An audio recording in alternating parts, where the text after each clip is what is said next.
اب اگلی جو آیات ہیں یہ آیت الکرسی ہی کی مزید وضاحت ہے. لا اکراہ فی الدین، دین میں کوئی جبر نہیں، یعنی دین میں لوگوں کو سوچ سمجھ کے آنا ہوگا، خود اپنی عقل استعمال کر کے. اب آیت الکرسی کے بعد یہ بات کیوں فرمائی گئی کہ دین میں کوئی جبر نہیں؟ اللہ کی پہچان کرا دی گئی، سمجھا دیا گیا. اب کیا ہے؟ تمہارا امتحان ہے، خود عقل سے کام لو، خود سمجھو، اس کی عظمت کو پہچانو اور خود سرنڈر کرو، خود جھک جاؤ کہ اتنے بڑے رب کے ساتھ کوئی اور شریک نہیں ہو سکتا، کوئی اور عبادت کے لائق ہو ہی نہیں سکتا. جب تم یہ مان جاؤ تو پھر خود چلے آؤ. جیسے زمین و آسمان کو اللہ نے کہا تھا خوشی سے آتے ہو کہ ناخوشی سے، تو انہوں نے کہا تھا خوشی سے آتے ہیں. تو اسی طرح ہر انسان جو عقل اور سمجھ رکھتا ہے وہ اللہ کو پہچان کر کیا کرے؟ خوشی سے سر جھکا دے. اسلام کا یہ طریقہ نہیں کہ لوگوں کو زبردستی اور جبرن مسلمان بنایا جائے. لا اکراہ فی الدین، دین میں کوئی جبر نہیں. اس کا یہ مطلب نہیں کہ ایک دفعہ انسان مسلمان ہو جائے اور پھر کہے کہ اچھا میں چوری بھی کروں گا، شراب بھی پیوں گا اور سب غلط کام کروں گا کیونکہ دین میں جبر نہیں. یہ نہیں ہے اس کا معنی. دین کے اندر داخل ہونے میں جبر نہیں. ہاں ایک دفعہ اگر آپ اس کے اندر آ گئے تو پھر تو آپ کو قوانین کی پابندی کرنی ہوگی.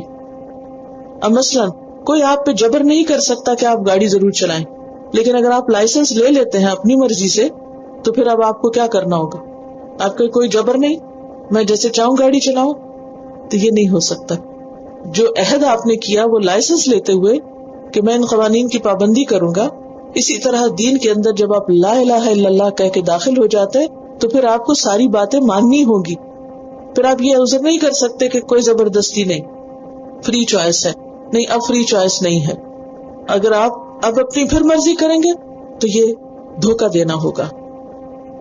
نبی صلی اللہ علیہ وسلم کو بھی کہا گیا کہ انما انت مذکر لست علیہم بمسیطر، آپ نصیحت کرنے والے ہیں، جبر کرنے والے نہیں ہیں.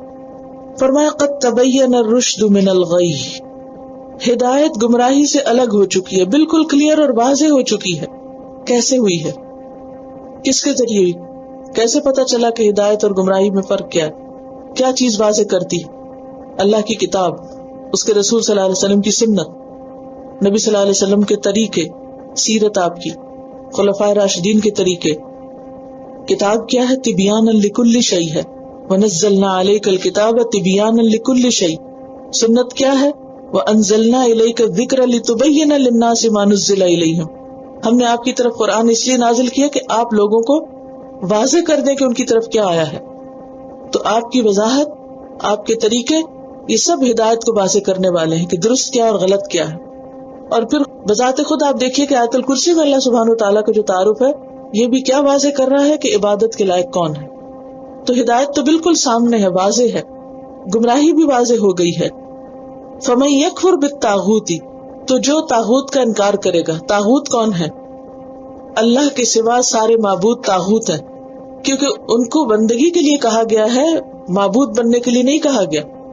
کیا کسی بھی معبود میں یہ صفات ہیں جو آیت الکرسی میں اللہ سبحانہ وتعالیٰ کی بیان ہوئی؟ کسی میں بھی نہیں. کوئی معبود ایسا ہے جو ہمیشہ سے زندہ اور ہمیشہ رہے؟ نہیں. کوئی ہے جو دوسروں کو تھامے ہوئے ان کو خود سہارا چاہیے ہوتا ہے؟ لہم جند محضرون. کوئی ہے جسے نیند کی ضرورت نہ ہو؟ نہیں. کوئی ہے جو ماضی حال مستقبل سب کچھ جانتا ہو ایکولی، اس کے لیے سب برابر ہی ہو؟ نہیں. کوئی ہے جس کا علم اتنا وسیع ہو جیسے اللہ کا؟ نہیں.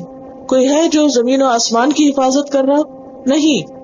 تو پھر یہ تو عقل مانتی ہے کہ کوئی بھی اور ایسا نہیں، تو پھر تم کیسے اللہ کے سوا کسی اور کی عبادت کر سکتے ہو؟ تو اللہ کی عبادت بھی ضروری ہے اور اس کے ساتھ ساتھ سارے طاغوت کا انکار ضروری ہے. اسی لیے ہم کلمہ کیسے پڑھتے ہیں؟ لا الہ. سب سے پہلے کیا کرتے ہیں؟ نفی کرتے ہیں. کس کی؟ سارے الہوں کی. یہ ہے یکفر بالطاغوت. فمن یکفر بالطاغوت ویؤمن باللہ، اور جو کفر کرے گا طاغوت کا اور ایمان لائے گا اللہ پر، فقد استمسک بالعروۃ الوثقی، تو گویا اس نے مضبوط کڑا پکڑ لیا. اب اس کو ایک سہارا مل گیا. لن انفصام لہا، جس کو کبھی نہیں ٹوٹنا، یعنی جسے اللہ کی معرفت حاصل ہو جائے، جس کو اللہ کی پہچان ہو جائے، اللہ پر یقین ہو جائے، وہ اللہ کو اپنا سب کچھ سمجھنے لگے، پھر وہ کبھی زندگی میں مایوس نہیں ہوتا، وہ ڈپریشن کا شکار نہیں ہوتا، کیونکہ اسے پتہ ہے اس کا ایک رب ہے جو اس کی ضروریات پوری کرنے والا ہے، جو اسے بے سہارا نہیں چھوڑے گا. تو توحید کا سب سے بڑا فائدہ کیا ہے کہ انسان کو ایک مضبوط سہارا مل جاتا ہے. ہر انسان کمزور ہے نا ہم سب کمزور.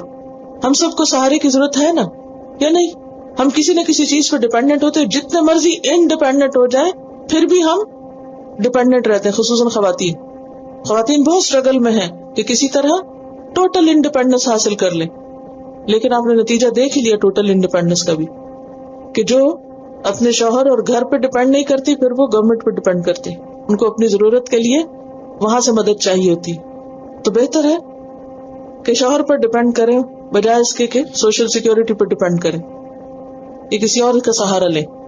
جو عورت اپنے گھر میں نہیں بنا کے رکھتی پھر اس کو پھر ماں باپ کا سہارا چاہیے تو بھائیوں کا چاہیے تو جہاں وہ نہ ہو پھر وہ غیروں کے سہارے ڈھونڈنے لگتی. سارا فساد ہو جاتا ہے، ہر چیز کا فساد، ہر چیز میں بگاڑ.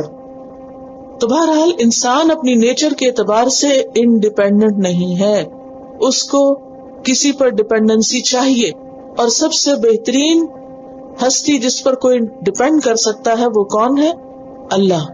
اور یہ ڈیپینڈنس کب آتی ہے؟ جب انسان سب کا انکار کر کے صرف اور صرف اللہ کا سہارا پکڑے، لا الہ الا اللہ کہے. اسی لیے مصیبت کے وقت کیا کلمہ سکھایا گیا؟ اللہ ربی لا اشرک بہ شیئا. شرک کی ٹوٹل نیگیشن کر دے، ٹوٹل اس کو اپنی زندگی سے نکال دے، تب اس کو یہ سہارا ملے گا. لن انفصام لہا، جس کو ٹوٹنا تو کیا، جس میں دراڑ بھی نہیں آئے گی. پھر ایسا مضبوط رشتہ اللہ سے قائم ہو جائے گا کہ جس میں کوئی اور خلل انداز نہیں ہو سکتا. واللہ سمیع علیم، اور اللہ سننے والا ہے، جاننے والا ہے. تو بات یہ ہے کہ ہدایت کا راستہ بعض اوقات واضح ہو بھی جاتا ہے، لیکن پھر بھی شیطان کیا کوشش کرتا ہے کہ انسان کو گمراہی کی طرف لے جائے. اب شیطان سے بچنے کے لیے کیا چاہیے؟ اللہ سے مضبوط تعلق چاہیے. شیطان نے یہ وعدہ کیا تھا میں سب کو بھٹکا کے لے جاؤں گا، الا عبادک منہم المخلصین، مگر تیرے چنے ہوئے بندے، ان پہ میرا بس نہیں چلے گا. اور یہ اللہ تعالیٰ نے خود بھی فرمایا ان عبادی، بے شک میرے بندے، لیس لک علیہم سلطان، ان پر تیرا زور نہیں چلے گا. کیوں؟ اس لیے کہ انہوں نے ایسا مضبوط سہارا پکڑا ہوا ہے کہ جس کو کبھی نہیں ٹوٹنا، جس کو خلل نہیں آ سکتا. پھر شیطان کیا کرے گا وہاں؟